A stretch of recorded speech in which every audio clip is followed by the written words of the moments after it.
बैंकों में हम अपने पैसे व महत्वपूर्ण ज्वेलरी डॉक्यूमेंट्स रखते हैं।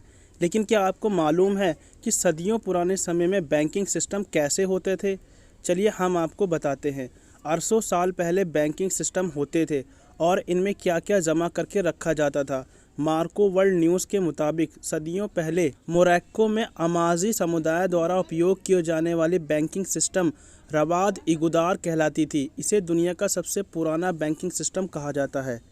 रॉयटर्स की एक शॉर्ट वीडियो रिपोर्ट्स के बाद इगुदार, जिसे अगदीर भी कहा जाता है, ने अंतर्राष्ट्रीय मीडिया का ध्यान अपनी ओर खींचा है और अन्य विदेशी मीडिया आउटलेट्स ने भी इस पर कवरेज दी। कई शोधकर्ता इन अन्न भंडार को मानव इतिहास की सबसे पुरानी बैंकिंग प्रणाली में से एक मानते हैं। उनका उपयोग जौ या गेहूं जैसे अनाज, कानूनी दस्तावेज और यहाँ तक कि गहने भी स्टोर करने के लिए किया जाता था।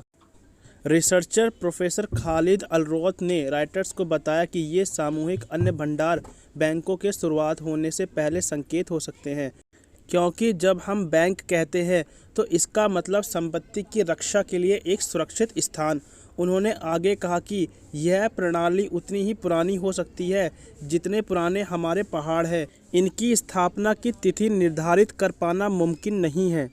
टास्क डेल समूह के डिप्टी हेड ऑफिसर ने कहा कि अरबी अखबार इमरात अल यौम को जानकारी दी गई कि इन शुरुआती बैंकों का प्रबंधन एक सचिव द्वारा किया जाता था, जिसे लामाइन कहा जाता था।